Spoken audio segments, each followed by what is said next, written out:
መነሻቸው ከሳራ በታች ካሉ ሀገራት የሆኑ 170 ስደተኞች በአሁኑ ወቅት በመርከቧ ላይ እንዳሉ የፈረንሳይ ዜና አገልግሎት ዘጋቢ ተመልክቷል።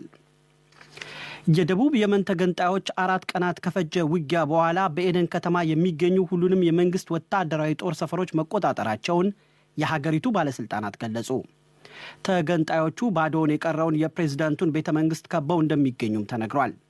በሳውዲ አረቢያ የሚደገፈውና ዓለም አቀፍ ዕውቅና ያለው የፕሬዝዳንት አብዱራብ መንሱር ሃዲ መንግስት ጊዜያዊ መቀመጫውን ያደረገው በወደብ ከተማይቱ ኤደን ነው። የደቡብ የመን ተገንጣይ ኃይሎች ከመንግስት ወታደሮች ጋር በመሆን በኢራን ይደገፋሉ የሚባሉትን የሁቲ አማጽያንን በጋራ ሲዋጉ ቆይተዋል። በተገንጣዮቹና በመንግስት ወታደሮች መካከል በተቀሰቀሰው ውጊያ ትላንት አርብ 8 ሰዎች መገደላቸውን የሆስፒታል ምንጮች ተናግረዋል። ውጊያው ዛሬ ንጋት ላይ ቀጥሎ የነበረ ቢሆንም በስተኋላ ላይ ተቀዛቅዟል ተብሏል። አንድ የመንግስት ባለስልጣን ለሮይተርስ ሲናገሩ ሁሉም ነገር አብቅቷል፣ የደቡብ የሽግግር ምክር ቤት ኃይሎች ሁሉንም የመንግስት ወታደራዊ ጦር ሰፈሮች በቁጥጥራቸው ስር አውለዋል ብለዋል። ተገንጣዮቹ ቤተመንግስቱን እንዳይዙና የመንግስት ኃይሎች እነርሱን ከማጥቃት እንደሚቆጠቡ ከስምምነት ላይ ተደርሶ እንደነበር ባለስልጣኑ ገልጸዋል። ፕሬዝዳንት ሃዲ በአሁኑ ወቅት በሳውዲ አረቢያ መዲና ሪያድ ቢገኙም ተገንጣዮቹ ቤተመንግስቱን ሙሉ ለሙሉ ለመቆጣጠር ከጫፍ ላይ መድረሳቸውን የአካባቢው ባለስልጣን አረጋግጠዋል።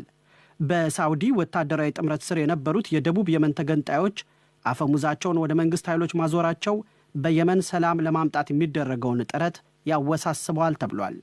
ይህ ዶይቼ ቬለ ዲደብሊው ራዲዮ ጣቢያ ነው።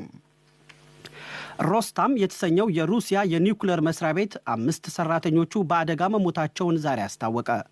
ሰራተኞቹ በሰሜን ሩሲያ በሚገኝ ወታደራዊ ስፍራ የሙከራ ስራ ላይ እንደነበሩ መስሪያ ቤቱ ገልጿል። የሙከራ ቦታው በሚገኝበት አርካንግልስክ ከትላንት በስቲያ ሐሙስ ከፍተኛ የሮኬት ፍንዳታ ተከስቶ ነበር።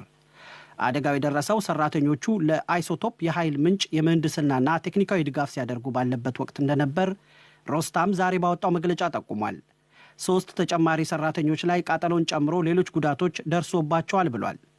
በአደጋው የተጎዱ ሰራተኞች በልዩ ተቋም ሕክምናቸውን እየተከታተሉ እንደሚገኙም ሮስታም አስረድቷል። ሮስታም ሙከራ እየተደረገበት ነበር ስለተባለው የኃይል ምንጩ ምንነት ዝርዝር መረጃ ከመስጠት ግን ተቆጥቧል። በአደጋው ምክንያት በአካባቢው ጨረር ተለቆ እንደው በሮይተርስ የተጠየቁት የሮስታም ቃል አቀባይ ቀደም ሲል በሩሲያ መከላከያ ሚኒስቴርና በተቆጣጣሪ ባለስልጣናት በኩል ከተገለጸ ውጪ የሚጨምረው የለኝም የሚል ምላሽ ሰጥተዋል። የሩሲያ ባለስልጣናት በአደጋው 2 ሰዎች መሞታቸውን ቀደም ሲል ገልጸው ነበር። አደጋው በተከሰተበት አቅራቢያ ያለ ከተማ የጨረር መጠን ከፍ ብሎ መታየቱ ተዘግቧል። የሰሜን ኮሪያው መሪ ኪም ጆንግ ኡን ሀገራቸው በቅርቡ ላካሄደችው የአጭር ርቀት የሚሳኤል ሙከራዎች ይቅርታ መጠየቃቸውን የአሜሪካው ፕሬዝዳንት ዶናልድ ትራምፕ ገለጹ። ኪም ሰሜን ኮሪያ ከአሜሪካ ጋር የምታደርገውን ድርድር ለመጀመር ከአሜሪካው አቻቸው ጋር እንደገና መገናኘት እንደሚፈልጉ ትራምፕ አስታውቀዋል። ከሰሜን ኮሪያው መሪ 3 ገጽ ደብዳቤ እንደደረሳቸው ትላንት አርብ ያስታወቁት ትራምፕ ቆንጆ ሲሉ ከጠሩት ደብዳቤ ውስጥ የተወሰኑ ዝርዝሮቹን በትዊተር ገጻቸው ዛሬ አካፍለዋል። የኪም ደብዳቤ አብዛኛው ክፍል ያተኮረው አሜሪካ ከደቡብ ኮሪያ ጋር እያደረገች በምትገኘው ወታደራዊ ልምምድ ላይ እንደሆነ ትራምፕ ገልጸዋል። ሰሜን ኮሪያ እንደ ስጋት የምታየውን ወታደራዊ ልምምድ ኪም ፌዝና ብዙ ወጪ የሚያስወጣ ሲሉ በደብዳቤያቸው ገልጸውታል ተብሏል። ኪም ሰሜን ኮሪያ በቅርቡ እያካሄደቻቸው ላለቻቸው የሚሳኤል ሙከራዎች አነስተኛ ይቅርታ መጠየቃቸውን በትዊተር መልእክታቸው ላይ ያሰፈሩት ትራምፕ ወታደራዊ ልምምዱ ሲያበቃ ሙከራውም ይቆማል ማለታቸውን ጠቅሰዋል። ሰሜን ኮሪያ ዛሬ ንጋት ላይ 2 የአጭር ርቀት ተምዘግዛጊ ሚሳኤሎችን ወደ ባህር መተኮሷን የሀገሪቱ ጦር አስታውቋል። የዛሬው ሙከራ በ3 ሳምንታት ውስጥ ለ5ኛ ጊዜ የተካሄደ ነው። ሰሜን ኮሪያ ሙከራዎቿን ብትቀጥልም ትራምፕ ግን በቅርብ ጊዜያት ከሀገሪቱ መሪ ጋር ሊገናኙ እንደሚችሉ በትዊተር ገጻቸው ጽፈዋል። ሁለቱ መሪዎች እስካሁን 3 ጊዜ በአካል ተገናኝተዋል። ፓኪስታን ህንድን የሚያወግዝ የውሳኔ ሐሳብ ለተባበሩት መንግስታት የጸጥታው ምክር ቤት ልታቀርብ መሆኑን አስታወቀች። የውሳኔ ሐሳቡ ህንድ የካሽሚር ግዛት የነበረውን የልዩ አስተዳደር መብት መግፈፏን የሚቃወም ነው። የፓኪስታን ውጭ ጉዳይ ሚኒስትር ሻህ መሐሙድ ቁሬሽ ዛሬ በሰጡት ጋዜጣዊ መግለጫ እንዳሉት ሀገራቸው የውሳኔ ሐሳቡን የምታቀርበው ከቻይና ባገኘችው ድጋፍ ነው። የፓኪስታን መንግስት ጉዳዩን ወደ ተባበሩት መንግስታት ድርጅት የጸጥታው ምክር ቤት ለመውሰድ መወሰኑን ለቻይና አሳውቀናል፣ የቻይና እርዳታ በዚያ ያስፈልገን ይሆናል ብለዋል ውጭ ጉዳይ ሚኒስትሩ። ቻይና ፓኪስታንን እንደምትደግፍ ማረጋገጧን ለጋዜጠኞች የገለጹት ቁሬሽ ኢንዶኔዥያና ፖላንድንም የማነጋገር እቅድ እንዳላቸው ጠቁመዋል። ሁለቱ ሀገራት 15 አባላት ባሉት የጸጥታው ምክር ቤት ተለዋጭ አባላት ናቸው። ይህ ዶይቸ ቬለ ዲደብሊው ራዲዮ ጣቢያ ነው።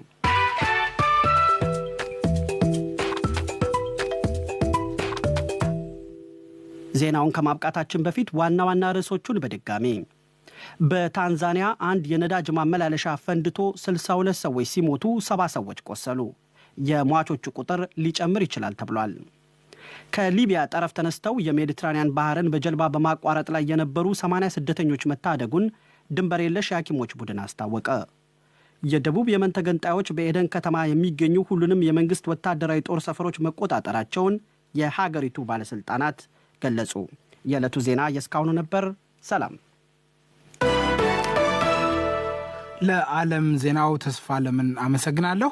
የኢትዮጵያ አትሌቲክስ ፌዴሬሽን ፕሬዝዳንት ደራርቱ ቱሉ ከኢትዮጵያ ኦሎምፒክ ኮሚቴ ስራ አስፈጻሚነት ራሷን ማግለሏን ተሰምቷል። በሁለት የኦሎምፒክ ውድድሮች የወርቅ ሜዳሊያ አሸናፊ የነበረችው ደራርቱ ዶክተር አሸብር ወልደ ጊዮርጊስ ከሚመሩት ኮሚቴ ስራ አስፈጻሚነት መልቀቋን ያሳወቀችው በዛሬው ዕለት ነው። ከዶክተር አሸብር ወልደ ጊዮርጊስና እርሳቸው ከሚመሩት የስራ አስፈጻሚ ኮሚቴ አባላት ጋር በተፈጠረ መቃቃር ምክንያት ደራርቱ ራሷን እንዳገለለች ኦምና ታደለ ለዶይቸ ቬለ ተናግሯል።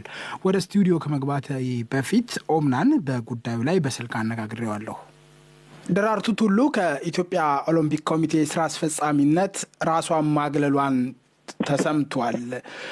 ደራርቱ ለምንድነው ከኦሎምፒክ ኮሚቴ ስራ አስፈጻሚነት ራሷን ያገለለችው? በግልጽ የሚታወቅ ነገር አለ?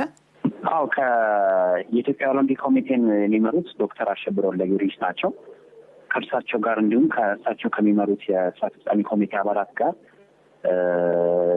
በዚህ በውሳኔ ላይ ባለ ደራርቱ ብዙ ጊዜ ቅራኔ ነበራት። በዛም ቅራኔ ምክንያት ነው አንደኛው ራሷን ከስራ አስፈጻሚ ኮሚቴ አባልነት ዛሬ ደብረ ብርሃን ላይ በነበረው ስብሰባ ማግለሏን ያስታወቀችው። ከዚህ ቀደም በሁለቱ መካከል የነበረ ቅራኔ ነበረ ወይንስ አሁን ከዚህ ስብሰባ ጋር በተገናኘ ነው? እንዲያው ምንድነው ምክንያቱ? በግልጽ የሚታወቅ ነገር አለ? ዝርዝር ነገር አለ? በግልጽ የሚታወቅ ነገር ባይኖርም ዛሬ የተደረገው የጠቅላላ ጉባኤ የኢትዮጵያ ኦሎምፒክ ኮሚቴ ጠቅላላ ጉባኤ ከአንድ ወር በፊት ለጠቅላላ ጉባኤ አባላት የስብሰባ አጀንዳዎች ይላካሉ። ይህ የስብሰባ አጀንዳ ሲላክም የኢትዮጵያ አትሌቲክስ ፌዴሬሽን ይህንን አጀንዳ ያቅም በደብዳቤ ስብሰባ መኖሩን ራሱ አልተገለጸለትም። የፕሬዚደንቱ የአትሌቲክስ ፌዴሬሽን ፕሬዚደንት የሆነችው ደራርቱ ስራ አስፈጻሚ ኮሚቴ አባል ሆነ የኦሎምፒክ ኮሚቴው ስብሰባው መኖሩን ሳታውቅ ነው እንግዲህ ስብሰባው ቀን ከደረሰ በኋላ ወደ ስፍራ ሄዳ በስብሰባ ለመታደም የቻለችው እና በዚህ ምክንያት ከአትሌቲክስ ፌዴሬሽን እና ኦሎምፒክ ኮሚቴ መካከል ከፍተኛ የሆነ ቅራኔ ገና ስብሰባው ከመጀመሩም በፊት ነበር። የኦሎምፒክ ኮሚቴም ይህንን ቅራኔ መፍታት ባለመቻሉ ደብዳቤም ከወር በፊት መላክ እያለበት አለመላኩ ትንሽ ክፍተቶች እንዲፈጠሩ አድርጓል። በዛም ክፍተት ምክንያት እንግዲህ ደራርቱ ቱሉ ዛሬ ራሷን ከስራ አስፈጻሚ ኮሚቴ አባልነት አንስታለች። ከዚህ ቀደምም አትሌት ኃይሌ ገብረስላሴ በተመሳሳይ መንገድ ከኢትዮጵያ አትሌቲክስ ፌዴሬሽን ፕሬዝዳንትነቱ ድንገት በገዛ ፈቃዱ መልቀቁን አሳውቆ ነበረ። ይሄ እንግዲህ የደራርቱ ሁለተኛ መሆኑ ነው። ያው በተመሳሳይ ስልጣን ላይ ባይሆንም በስፖርቱ ተቋማት አካባቢ ያለውን ችግር የሚያሳይ ይመስለኛል። የደራርቱ አሁን ከዚህ ኃላፊነት መነሳት የሚያሳድረው ተጽዕኖ ምንድን ነው?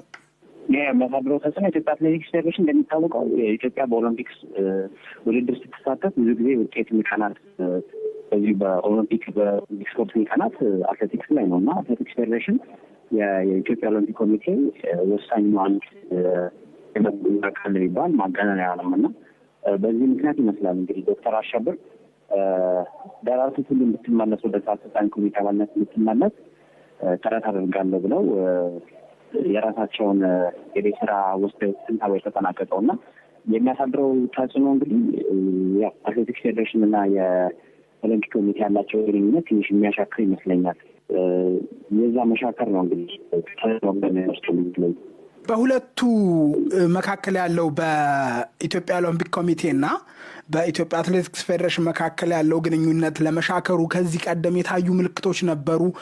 እንደው አሁን ደራርቱ ከስልጣን በመልቀቅ በተጨባጭ ያለውን ልዩነት የሰፋ መሆኑን አሳይታለች። ግን ከዚህ ቀደም ይሄን ያክል የገፋ ልዩነት ነበረ ወይ በተቋማቱ መካከል? እስካሁን ድረስ የሰፋ ልዩነት የሚባል ነገር ልንመለከት አልቻልንም። በቃ በዚች በአንድ ወርና በሁለት ወር ውስጥ ግን የተፈጠሩት ነገሮች በእውነትም ሁለቱ የስፖርት አካላት ልዩነት አላቸው ብለን ከፍተኛ ግምት እንድንወስድ የሚያደርገው ነው።